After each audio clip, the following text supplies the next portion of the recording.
প্রিয় শিক্ষার্থী কেমন আছো? আশা করি সবাই সুস্থ এবং ভালো আছে। আর সেই সাথে আমি বানাইরপাড়া ডিগ্রি কলেজ কর্তৃক আয়োজিত অনলাইন ক্লাসে সবাইকে আমার পক্ষ থেকে আন্তরিক শুভেচ্ছা ও অভিনন্দন। আর স্পেশালি তাদেরকে বেশি অভিনন্দন জানাবো যারা আমার এই অনলাইন ক্লাসটা ইন ফিউচারে স্টাডি করবে, দেখবে তাদেরকে। তারপর যারা দেখবে তাদের জন্য শুভকামনা থাকবে যেন তারা দেখে স্টাডি করে। আজকে আমি আমার এই 3 নম্বর ক্লাস আমি যেটা আলোচনা করবো সেটা হচ্ছে কৃষি ও জলবায়ু অধ্যায়ে তৃতীয় পরিচ্ছেদ কৃষি জলবায়ু উপযোগী উদ্যান ও মাঠ ফসল এবং গবাদি পশু ও পাখির উপর জলবায়ুর প্রভাব। তার মানে এটা বোঝা গেছে যে জলবায়ুর প্রভাব আমাদের উদ্যান ও মাঠ ফসল এবং গবাদি পশু ও পাখির উপর আমাদের জলবায়ুর প্রভাবটা খুব বেশি করে দেখে দেখা। এদের মূল আলোচ্য বিষয় কি? কৃষি সম্বন্ধে যত ফসল আছে সেটা হতে পারে উদ্যান ফসল, হতে পারে মাঠ ফসল, হতে পারে পশু পাখি অথবা পশু আর পাখি হতে পারে, যে কোনো একটা হতে পারে। কারণ আমরা কৃষি বলতে জানি কি যে প্রাকৃতিক সম্পদের সুষ্ঠু ব্যবহার ও ব্যবস্থাপনার মাধ্যমে ফসল, গবাদি পশু, মৎস্য এইসব লালন পালন, উন্নয়ন, প্রক্রিয়াজাতকরণ, সংরক্ষণ, এগুলো সব হচ্ছে কৃষি। এই পুরোটা মিলিয়ে একটা কৃষি। তো সব কৃষি হতে হলে প্রথম বৈশিষ্ট্য হতে হবে যে যার অর্থনৈতিক ভ্যালু আছে।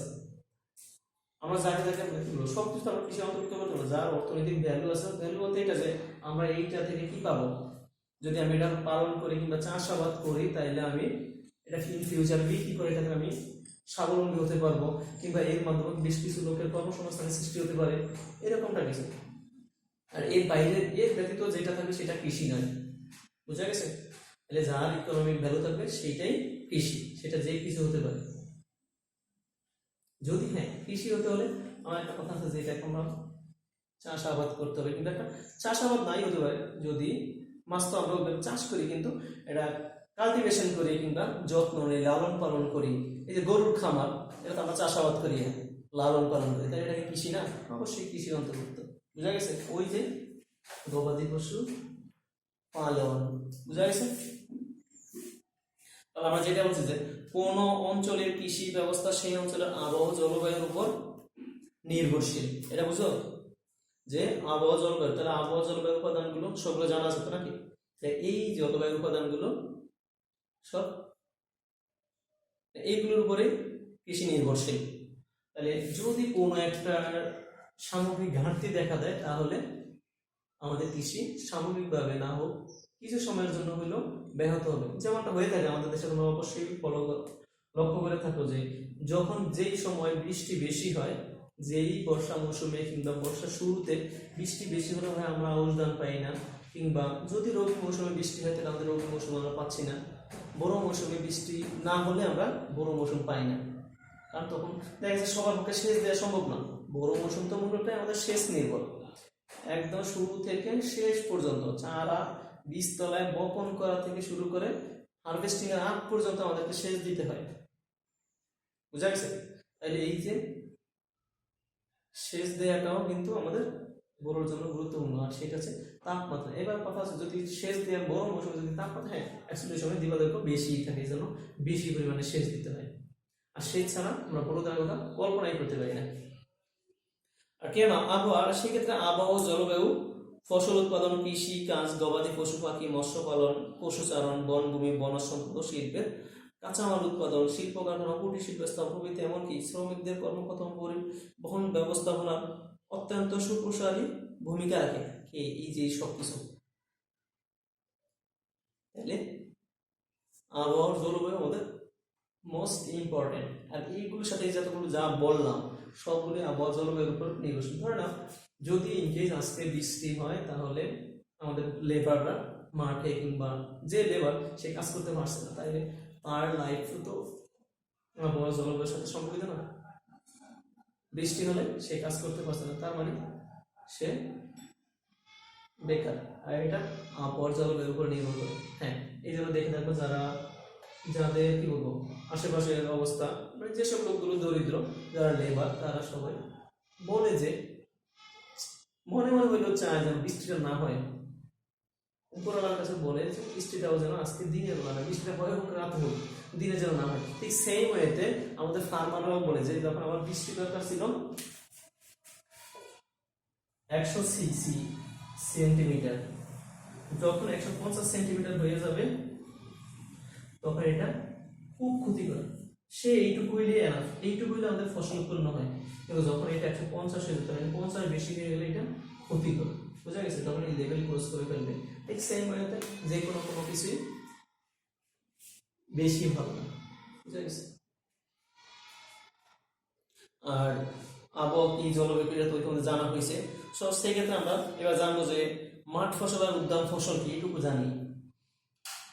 এই মাঠ ফসল আর হচ্ছে উদ্যান ফসল। মাঠ ফসল কি? মাঠ ফসল হচ্ছে যেই ফসল আমরা মাঠে বিস্তৃতভাবে বীজগুলো ছড়ায় ছিটে, কোনো ধরনের বেড়া দেই না। জমিটা যে কোনো কন্ডিশনই হতে পারে, উঁচু হতে পারে, নিচু হতে পারে, ডোবা হতে পারে। ডোবা হয় না? হ্যাঁ হয়।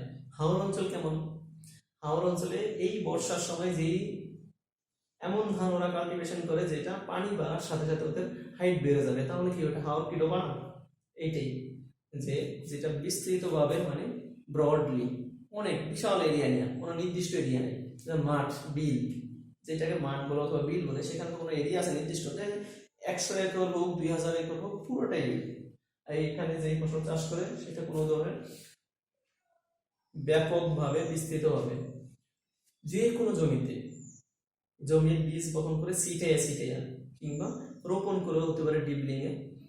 এইটাও হতে পারে যে জমির ফসলের কোনো একসাথে যত্ন নেয় না, যে একসাথে দেখা গেছে ধান ক্ষেত কিংবা গম ক্ষেতে আগাছা হয়েছে, আমরা আগাছাগুলো খুব দ্রুত পরিষ্কার করে দিলাম, কিন্তু কোনো একটা গাছের, স্পেসিফিক গাছের কোনো ধরনের যত্ন নিলাম না। প্রত্যেকটা গাছের আলাদা আলাদা আলাদা যত্ন নিতে হয়, এরকম কিছু নিলাম না, সবার একসাথে নিলাম। আবার দেখা গেছে ওই জমির ফসল একসাথে পাকে, ম্যাচিউর হয় একসাথে, এবং একসাথে কাইটা নিয়ে আসে অথবা একসাথে হারভেস্ট করে, সেইটা হচ্ছে উদ্যান ফসল। এবার মানে মাঠ ফসল, এবার বোঝা গেছে? তাহলে মাঠ ফসলের ডেফিনেশনটা আমরা এইভাবে দিতে পারি, যেই ফসল মাঠে ব্যাপক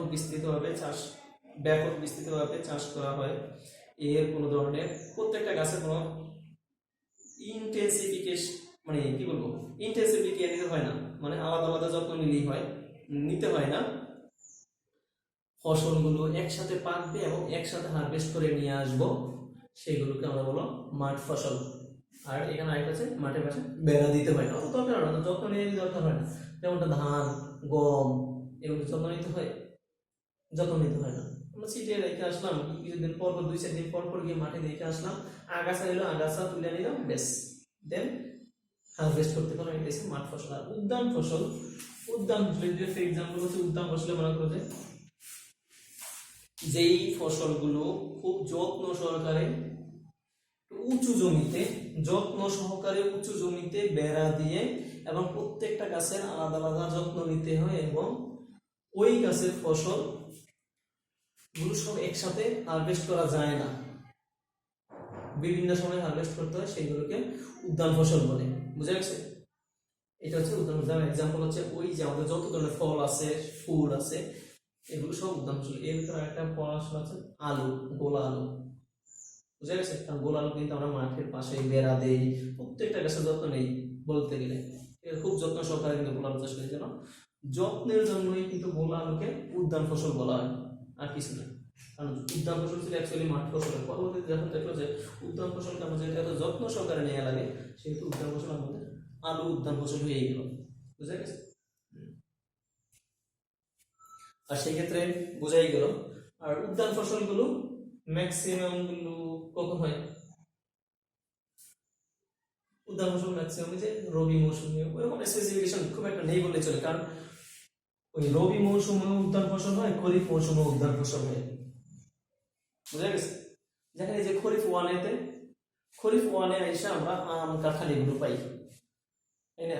তাহলে তো ওরকম বলা যাবে না, আম কাঁঠাল লিচু এগুলো পাই আসলে। হ্যাঁ, আবার সারা বছর পাই বিভিন্ন ফল, পেয়ারা, পেঁপে, এখন তো ম্যাক্সিমাম নারিকেল, এখন ম্যাক্সিমাম ফল কিংবা ম্যাক্সিমাম শাকসবজি সব 12 মাসেই হয়, এরকম কোনো স্পেসিফিকেশন নেই, কিন্তু এখন খুব কম। এক সময় দেখা যেত যে এই মৌসুমের ফল কিংবা ফসল অন্য মৌসুমে পাওয়া যাবে না, এখন সারা বছর পাওয়া যায়। তরমুজ, তরমুজ কি হইতো, তরমুজ তো শুধু এক ওই যে চৈত্র বৈশাখে আসতো, এখন তরমুজ 12 মাসে তরমুজ পাওয়া যায়, 12 মাস তরমুজ পাওয়া যায়। এখন তরমুজ কাল্টিভেশন হচ্ছে, বুঝা গেছে? তাহলে তরমুজ কিন্তু উদ্যান ফসল ছিল, এখন উদ্যান ফসল, কিন্তু সেই হিসেবে এটা 12 মাসই হয়ে গেল ম্যাক্সিমাম। যেটা বলছিলাম যে এই যে প্রযুক্তির উন্নয়নের সাথে সাথে এই সব কিছুই এখন 12 মাসই হয়ে যাচ্ছে। আর সেক্ষেত্রে গবাদি পশুর, তাহলে এই ফসলগুলো যখন মাঠ ফসল আর মাঠ ফসল আর উদ্যান ফসল উৎপাদনের জন্য আমাদের ওই যে জলবায়ু উপাদানগুলো দরকার, কি কি? দেবাদৈর্ঘ্য, তাপমাত্রা, বায়ুর আর্দ্রতা, বৃষ্টিপাত বা জলপাত, বায়ুপাত, বৃষ্টি, তুষার, তারপর হচ্ছে শিশির, এগুলো সব, তারপর বায়ু স্রোত, সমুদ্র স্রোত, বায়ু প্রবাহ, এগুলো সব হচ্ছে জলবায়ুর উপাদান। বুঝতে পারছো? ওকে, আচ্ছা তাহলে এবার আমরা, আর এই যে জলবায়ুর উপাদানগুলো যদি কোনো ধরনের হ্যাম্পার করে, তাহলে আমাদের কৃষি এই যে মাঠ ফসল, আর আমরা যত ধরনের ফসল করি সব দুইটা টাইপসই, মাঠ ফসল আর উদ্যান ফসল। এক হচ্ছে মাঠ ফসল, দুই হচ্ছে উদ্যান ফসল। মাঠ ফসল আর উদ্যান ফসল, সকল ফসল এই দুই ধরনের ভিতর পড়ে, যেগুলো আমরা বিশাল এরিয়া নিয়ে চাষাবাদ করি কম যত্ন সহকারে, সেগুলো হচ্ছে মাঠ ফসল। আর যেগুলো কম এরিয়া নিয়ে এবং বেশি যত্ন সহকারে করি, সেগুলো হচ্ছে এই উদ্যান ফসল। ওকে, আচ্ছা এবার দেখো এই দুইটা গেল, এবার দুইটা হচ্ছে গবাদি পশু ও পাখির উপর জলবায়ু। হ্যাঁ, গবাদি পশু, ওই যে বলছিলাম, ধরে নাও গবাদি পশুর কথা চিন্তা করো, যদি বর্ষাকালের কথা চিন্তা করো, গবাদি পশু বলতে কি, যেগুলো আমাদের গৃহে পালিত হয় কিংবা খামারে আমরা পালন করি বিশেষ যত্ন সহকারে, যেগুলো চাইপা হতে পারে, হ্যাঁ চাইপাই হয় ম্যাক্সিমাম গুলো, এগুলো সব হচ্ছে গবাদি পশু। আর এই গবাদি পশুর বেলায় হচ্ছে এগুলো একটু বিশেষ যত্ন নিতে হয়, কারণ এটা জীবন আছে, তো জীবন যেহেতু আছে সেহেতু এখানে রোগের প্রাদুর্ভাব বেশি, যেখানে জীবন থাকবে সেখানেই রোগ আক্রমণ করবে, এটা স্বাভাবিক।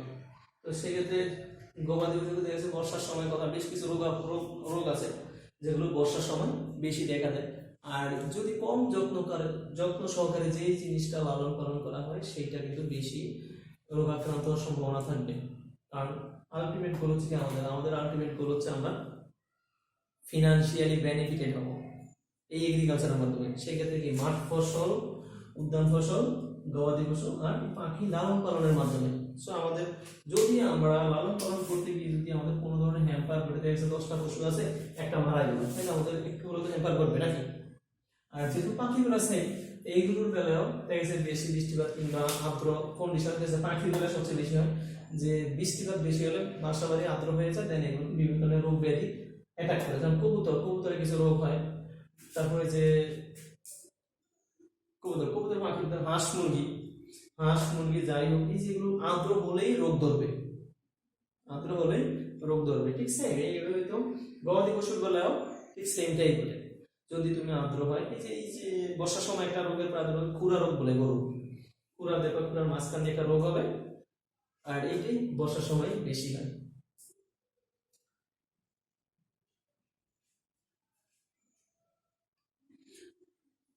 আপনার কথা হচ্ছে যে শুষ্ক আবহাওয়া কিংবা জলবায়ু সবকিছুর জন্যই ভালো, তবে এটা অতি শুষ্ক হতে হবে না, বাট যেন এটা মিডিয়াম কন্ডিশনে থাকে, যেটা সবার জন্য ফেভারেবল।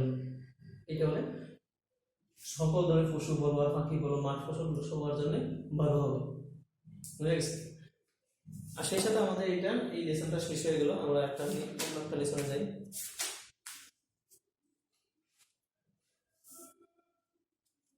দেখো, বাংলাদেশের কৃষিতে মৌসুমী জলবায়ুর উপযোগিতা, ওই যে বলছিলাম বাংলাদেশের কৃষিতে মৌসুমী বায়ুর উপযোগিতা।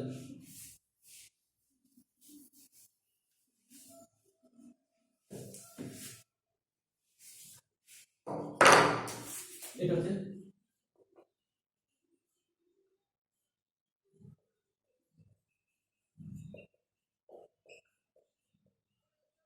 কৃষিতে মৌসুমী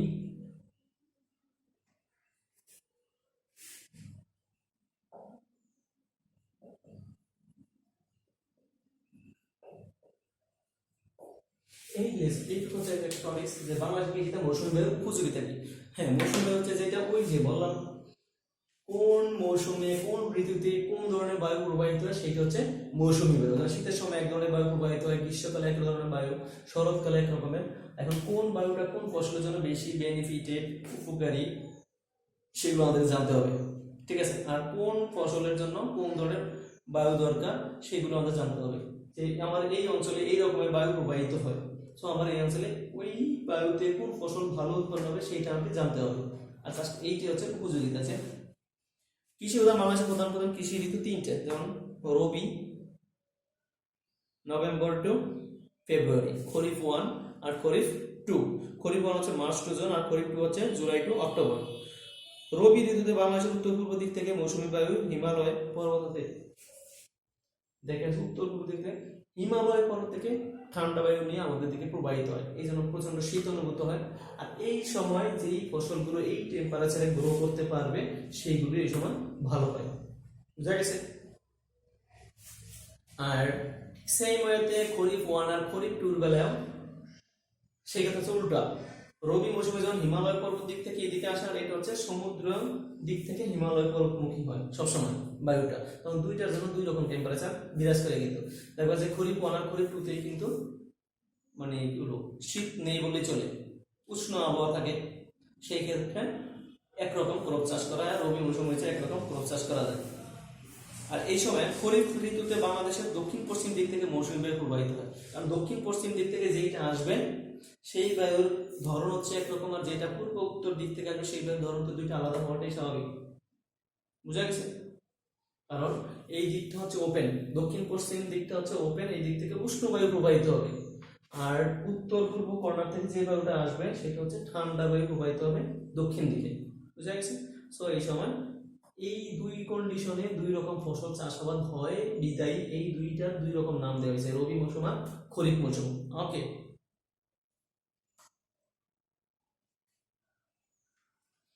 বুঝা গেছে। আচ্ছা, ঠিক। সেই সাথে আমি এই লেসনটা আমার এখানে কমপ্লিট করলাম। আশা করি সবাই ভালো লাগছে। তো সবাইকে ধন্যবাদ। প্রিয় শিক্ষার্থী, কেমন আছো সবাই? আশা করি সবাই ভালো এবং সুস্থ আছো।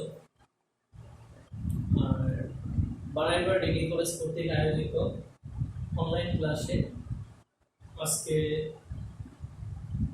আমি যেই টপিকসটি আলোচনা করব সেটি হচ্ছে ফসলের নিরপেক্ষ নিরপেক্ষতা। নিরপেক্ষতা, যে neutral day length of crops. এই ফসল বলতে কি, অ্যাকচুয়ালি ফসল হচ্ছে যে সপুষ্পক উদ্ভিদ, তাদের ফুল হবে, ফুল থেকে ফল হবে। সপুষ্পক মানে যেসব উদ্ভিদের ফুল হয় এবং ফুল থেকে ফল হয় সেগুলো হচ্ছে সপুষ্পক উদ্ভিদ। অপুষ্পক হতে পারে, যাদের ফুল না হয় ফল হয় সেটা হচ্ছে অপুষ্পক। তাদের সপুষ্পক উদ্ভিদ। এখন এইটার কয়টা অংশ থাকে? ফুল, 5টা অংশ থাকে। ফুল, মূল, কাণ্ড, পাতা, ফুল ও ফল। মূল, কাণ্ড, পাতা, ফুল ও ফল, এটা হচ্ছে একটা সপুষ্পক উদ্ভিদের প্রধান বৈশিষ্ট্য। কিন্তু অপুষ্পক উদ্ভিদের বেলা থাকে। তো এই সপুষ্পক উদ্ভিদগুলো মূল, কাণ্ড, পাতা, ফুল ও ফল। যদি কোনো ফসলের যদি ফুল হইল, ফল হওয়া না হয় তার কোনো ভ্যালু নেই। আবার দেখা গেছে ফুল না হলে যদি ফল হয় সেটার ভ্যালু আছে। সো আমাদের আলটিমেট গোল হচ্ছে কিন্তু আমাদের কোনো ফসল আমরা কেন কালটিভেট করি, আমরা রোপণ করি ফসল পাওয়ার জন্য। যদি ফসল আমরা না পাই তাহলে ওই ফসল আমরা ধান গাছ লাগাইলাম, ধান গাছ লাগানোর পরে এরপরে আমরা তো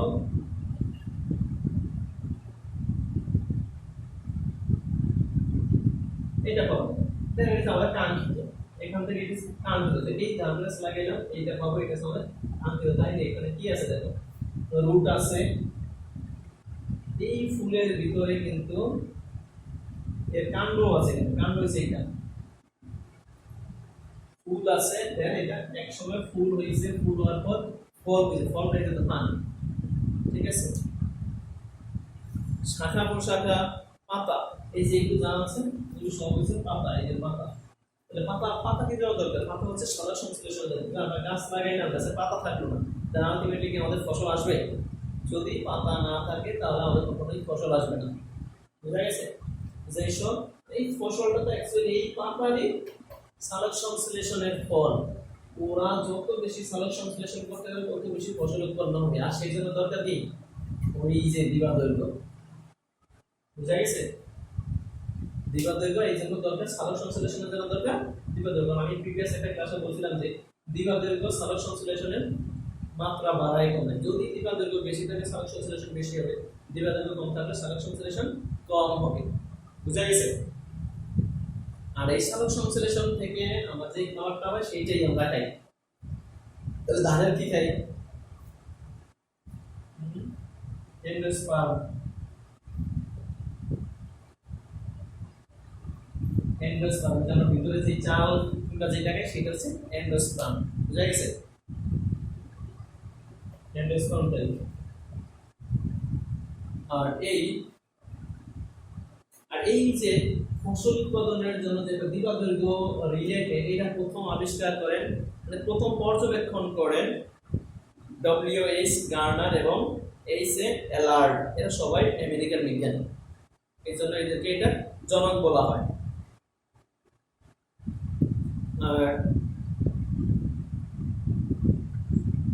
দিবাদৈর্ঘ্যের কোনো রেসপন্স হতে তিন ধরনের হয় আসলে, যে কোনো উদ্ভিদ বেশি দিবাদৈর্ঘ্যতে ফসল দেবে, আবার কোনো উদ্ভিদ হচ্ছে কম দিবাদৈর্ঘ্যতে ফসল দিবে, আবার কোনোটা টোটালি কোনোটাকেই সাপোর্ট করবে না।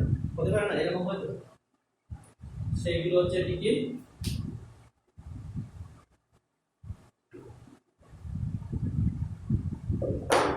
ধরনের একটা হচ্ছে আলোক,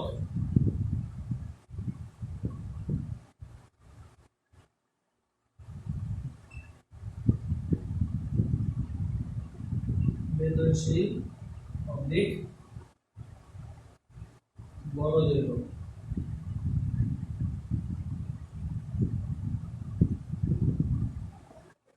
দিবাদৈর্ঘ্যের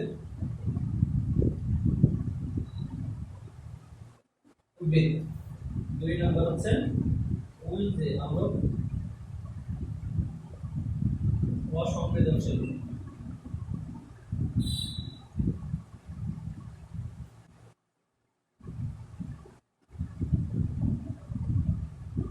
সংবেদনশীল বা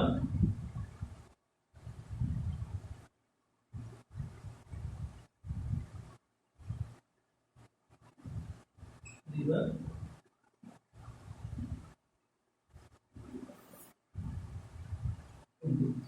আর তিন নম্বর হচ্ছে নিরপেক্ষ।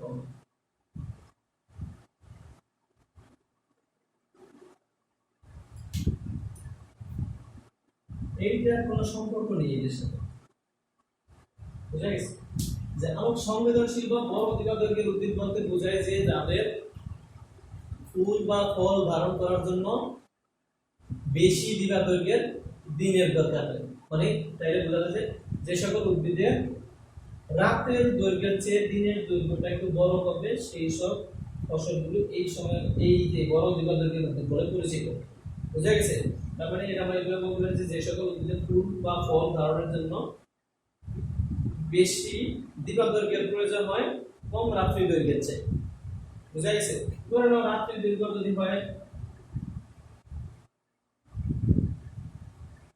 11 ঘন্টা, দিবাদৈর্ঘ্য হবে 13 ঘন্টা। বুঝা গেছে? এটা না, এটা হচ্ছে দিন, দিবা। তাহলে দিবাদৈর্ঘ্য যদি 13 ঘন্টা আর রাত দৈর্ঘ্য হবে 11 ঘন্টা, তাইলে এই ফসলগুলো এই যে বড় দিবাদৈর্ঘ্যের উদ্ভিদ বলে পরিচিত হবে। বুঝা গেছে? সেই জন্য আমি বলছি যে যে সকল উদ্ভিদের ফুল বা ফল ধারণের জন্য বড় দিবাদৈর্ঘ্যের প্রয়োজন হয় কম্পারেটিভলি ছোট রাত্রি দৈর্ঘ্যের চেয়ে। সেই ধরনের উদ্ভিদগুলো হতে পারে কি কি, আর সেগুলো হচ্ছে এই রকম উদ্ভিদ হতে পারে মূলা, জব, বিট, রাই, ঝিঙ্গা, পালং শাক, গম, রেডি, পট, লেটুস, আফিম। এরা সব হচ্ছে বড় দ্বিবার্ধকের বা আলোক সংবেদনশীল। ওই যে আলোক সংবেদনশীল, হ্যাঁ, যে আলোক সংবেদনশীল বলতে বোঝাচ্ছে আমার আলোর দৈর্ঘ্য যতই বড় হোক না কেন আমার কোনো প্রবলেম হবে না, যে আমি এটা রেসপন্স সহ্য করার ক্ষমতা আছে, সেগুলো হচ্ছে সংবেদনশীল। হ্যাঁ, আলো বাড়তেছে, আমার প্রবলেম হচ্ছে না। সো আলোর দৈর্ঘ্য যদি 15 ঘন্টার জায়গায় যদি 13 ঘন্টার জায়গায় যদি 16 ঘন্টা হয় তাও আমার সমস্যা হবে না। সেইগুলো হচ্ছে বড় দ্বিবার্ধক। হ্যাঁ, তো এরকমটাই হয়।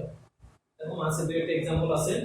সেটা হচ্ছে কি দেখি, যে বড় দ্বিবার্ধকের উদ্ভিদ হচ্ছে জ্যান্থিয়াম পেনাইবেলস, জ্যান্থিয়াম এসপি, কারণ এখানে অনেকগুলো এসপি আছে।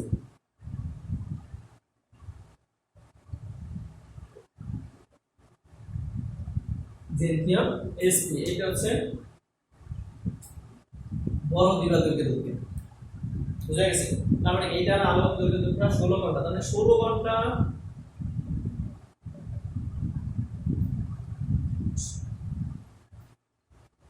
16 ঘন্টার কাছাকাছি আসলে এটা এইতে ফুল ফল দিবে। ওকে, আর সেম ওয়েতে আলো অসংবেদনশীল, মানে আলো যত বাড়তে থাকবে এরা ফুল ফল দিতে চাইবে না। এইরকম উদ্ভিদগুলো হচ্ছে আলো অসংবেদনশীল, যে আলোর বাড়ার সাথে সাথে এদের রেসপন্স কমে যাবে। এই জন্য এদেরকে বলা হয় ছোট দ্বিবার্ধকের উদ্ভিদ, বুঝা গেছে? যেগুলো দেখা গেছে কত 8-9 ঘন্টা আলো পাইলে এরা ফুলবে, এর বেশি হইলে এরা দিবে না, বুঝা গেছে? এর বেশি যদি দ্বিবার্ধক হয় 8 থেকে 9 ঘন্টা,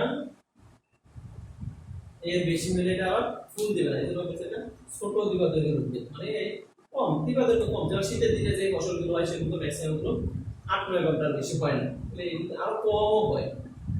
নর্থ বেঙ্গল হচ্ছে চিন্তা করো, ওরা দাম কম না। তাহলে এগুলো যেগুলো হচ্ছে দ্বিবার্ধক কম থাকবে সেগুলো হচ্ছে এইগুলো, যাদের 8 থেকে 9 ঘন্টা হলে এরা ফল দিবে, ফুল ফল দিবে। আর এইরকম উদ্ভিদ হচ্ছে, তাহলে এই সকল উদ্ভিদ যে সকল ফসল বা উদ্ভিদ ফুল বা পুষ্প ধারণের জন্য কম দ্বিবার্ধকের দরকার হয় সেগুলো হচ্ছে ছোট দিনের উদ্ভিদ, বুঝা গেছে? এইরকম উদ্ভিদ হচ্ছে আলু, আখ, ডালিয়া। এটা বুঝা গেছে? দেখো রবি মৌসুম আলু আমরা রবি মৌসুমে চাষ করি, আখ, ডালিয়া, চন্দ্রমল্লিকা, সিম, সয়াবিন, পাট, রূপা আমন। হ্যাঁ, আমন ধান তো প্রায় আমাদের ওই সময় আস্তে আস্তে দেন কমে আসে না। আমন ধান এই যে এখন এখন কি মাস চলে? আষাঢ় মাস। আষাঢ় এই তো এই মাসের শেষের দিকেই, আষাঢ় না হলো শ্রাবণের প্রথম দিকে রোপা আমন ঘুরতে শুরু করবে।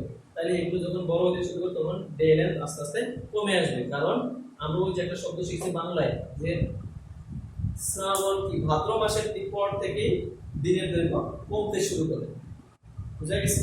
তো এটা হচ্ছে আলু, এগুলো হচ্ছে এই সময় হয়। আবার নিরপেক্ষ, যেগুলোর কোনো প্রভাবই পড়ে না, যে সকল ফসল উৎপাদনের জন্য দ্বিবার্ধকের কোনো প্রভাবই নেই, সেগুলো হচ্ছে দিন নিরপেক্ষ উদ্ভিদ। এরকম একটা এক্সাম্পল দাও, সূর্যমুখী। সেটা হচ্ছে সূর্যমুখী। সূর্যমুখী সারা বছর হয় বলতে গেলে, শুধু ওর জন্য যতটুকু আলোর দরকার, তাই ওর আলোর জন্য যদি 9 ঘন্টা থেকে থাকে, 9 ঘন্টা 9 ঘন্টা যদি ওর এইটা রেসপন্স করে, তাহলে 9 ঘন্টা আলোর দৈর্ঘ্য পাইলেই ও হবে। আর এর ক্ষেত্রে প্রধান হচ্ছে যে ওর অঙ্গজ বৃদ্ধি যদি ঠিকভাবে সাধিত হয়, যেমন যতটুকু দেখা গেছে 2 ফিট হওয়ার হইলে এটা ফল দেওয়ার কথা, যদি 3 ফিট হয় তো কোনো কথাই নেই, 2 ফিট হইলে ওটা ফল দিতে শুরু করবে। সেই জন্য দেখবা যে সূর্যমুখী সারা বছর হয়। এখানে আছে এক্সাম্পল হিসেবে দেখি, হ্যাঁ, শসা, টমেটো, কার্পাসুলা, সূর্যমুখী। সূর্যমুখী সারা বছর, হ্যাঁ, এখন তো শসা, টমেটো সারা বছর হয়, তাই না? শসা, টমেটো, টমেটোতে যে বর্ষাকালেও হয়, রবি মৌসুমেও হয়, শুষ্ক মৌসুমেও হয়। এই জন্য যে সকল ফসলের সাথে টেম্পারেচার কোনো রিলেশন নাই, যে কোনো রিলেশনই হতে পারে, সেটাই দিন নিরপেক্ষ। শুধু ওকে অঙ্গজ বৃদ্ধি মানে ফিজিক্যালি ওকে ডেভেলপ হতে দিতে হবে, এই তাইলে ও ফসল দিতে পারবে। আর সেই ক্ষেত্রে টিউবার, রাইজম, বাল্ব। টিউবার চিনো? টিউবার আলু কি খাই আমরা? টিউবার।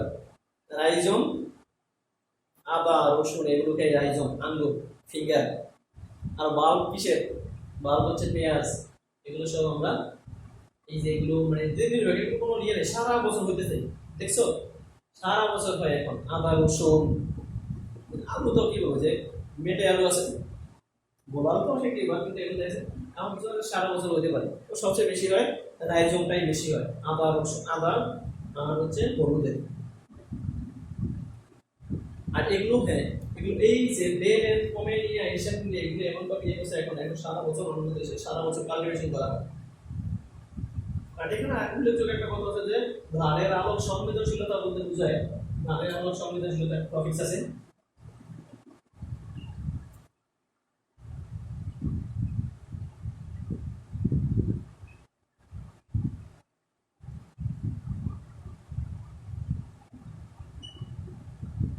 ধানের আলোক সংবেদনশীলতা এটা হচ্ছে যে ধানের আলোক সংবেদন কিছু আমাদের এখন প্রায় বর্তমানে রিলিজ হওয়া ধানের ভ্যারাইটি হচ্ছে প্রায় নিয়ার অ্যাবাউট 93 ধানের ভ্যারাইটি রিলিজ হয়েছে ইতিমধ্যে। এর ভিতর দেখা গেছে কোনো না কোনো ধান আলোক সংবেদনশীল, কোনোটা কোনো না, কেউ সংবেদনশীল কেউ সংবেদনশীল না। সেই ক্ষেত্রে সংবেদনশীল হবে এখন নতুন রিলিজ হওয়া ভ্যারাইটি গুলো কি করলো সায়েন্টিস্টরা দেখেছে কি করছে 8 থেকে 9 ঘন্টা করে ফটো সেন্সিটিভিটি দিয়েছে যে এইটুকু দিবা দৈর্ঘ্য পাইলে ওরা ফসল উৎপাদন দিতে পারবে। মানে এখন এইটা দিয়েছে এই রকম জিন ইনসার্ট করে দিয়েছে 8 থেকে 9 ঘন্টা দিবা দৈর্ঘ্য হলে এরা ফসল দিতে পারবে।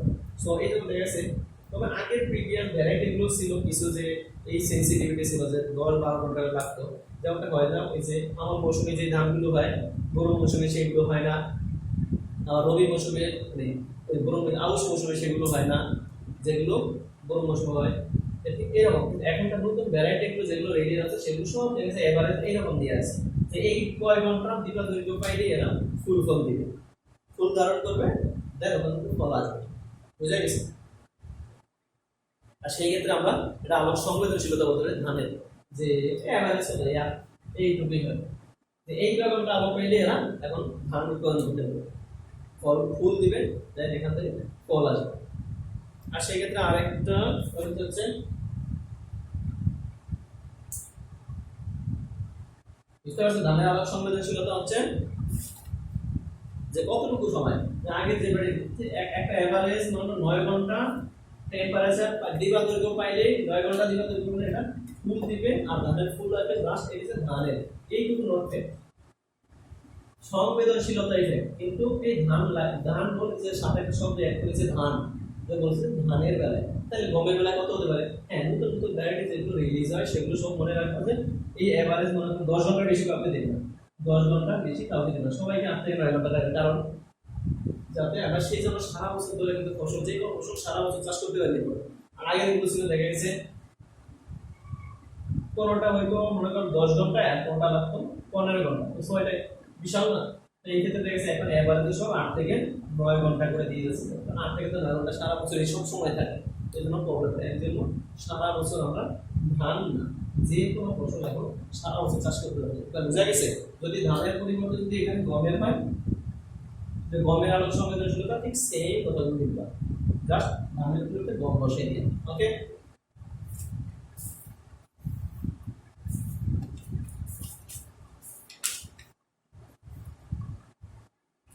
আর আরেকটা হচ্ছে ফসল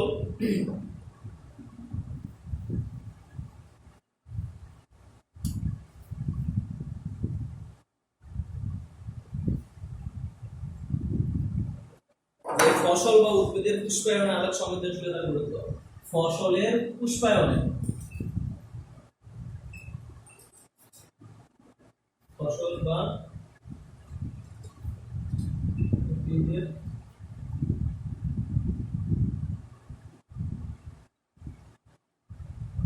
মানে আলোক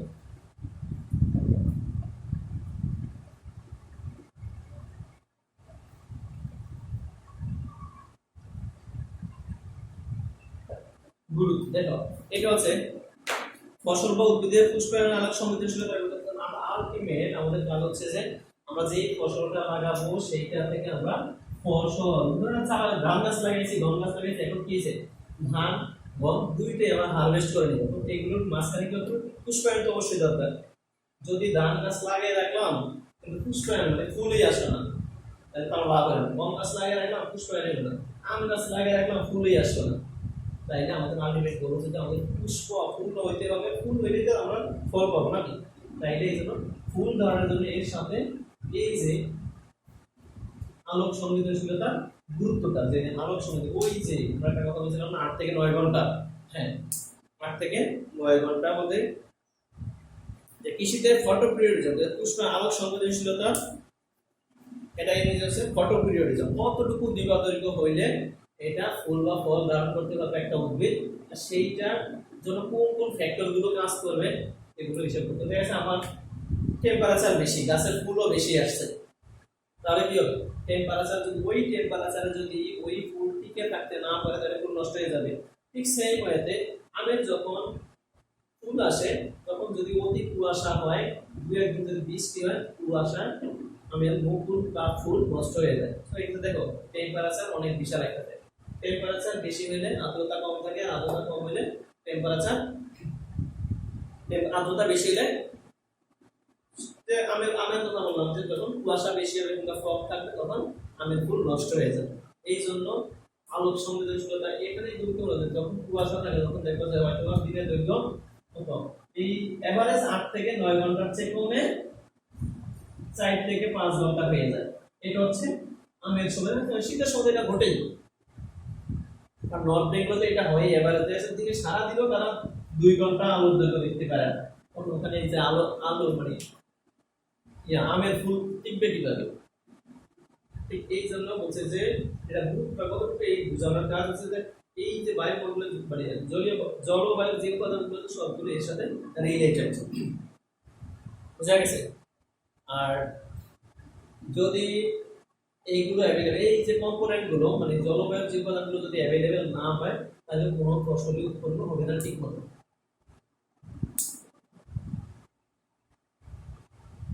আর দিনের দৈর্ঘ্যে হ্রাস বৃদ্ধি ঘটিয়ে উদ্ভিদের অঙ্গজ বৃদ্ধির হার, অঙ্গজ বলতে মনে করো আমি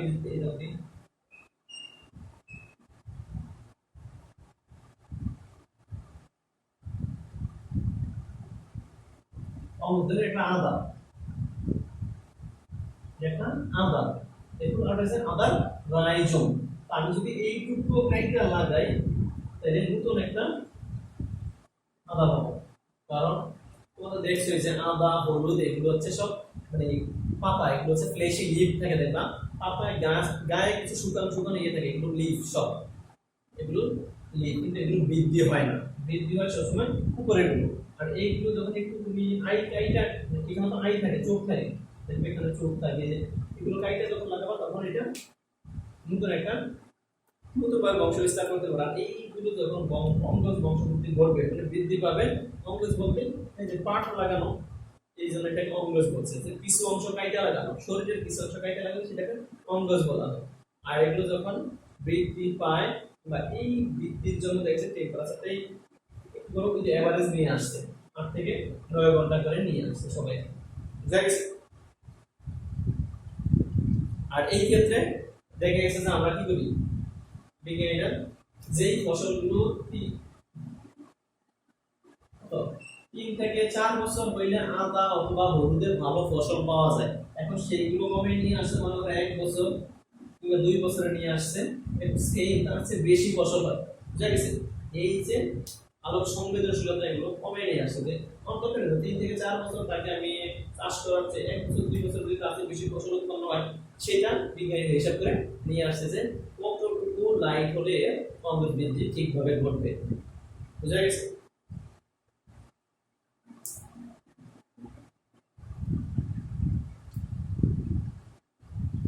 ঠিক দিবাদৈর্ঘ্য নিয়ন্ত্রণ করে একই প্রজাতির বিভিন্ন জাত, যেমন একই প্রজাতি বলতে দেখেছে যে ওই যে কোন কোন ফসলের জন্য কতটুকু দিবাদৈর্ঘ্য দরকার হয় সেটা আমাকে আগে জানতে হবে, দেন এটাকে আমি কমে নিয়ে আইসা দেখবো যে এটা ঠিকভাবে ফসল উৎপন্ন করে কিনা।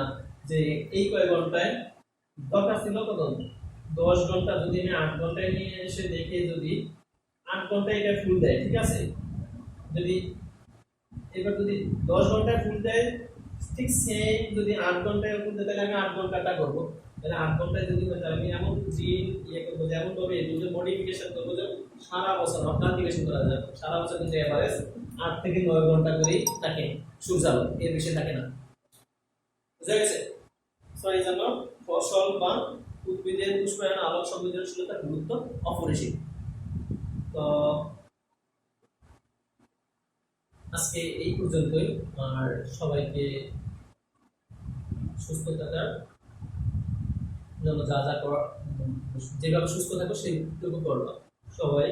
এই যে কোভিড-19 উপলক্ষে আমাদের পৃথিবীতে, সারা পৃথিবীতে যে মহামারী শুরু হয়েছে সেটা থেকে সবাই নিজেকে সুরক্ষিত রাখতে পারে, সেই প্রত্যাশা আমি আমার আজকের এই লেকচার শেষ করব।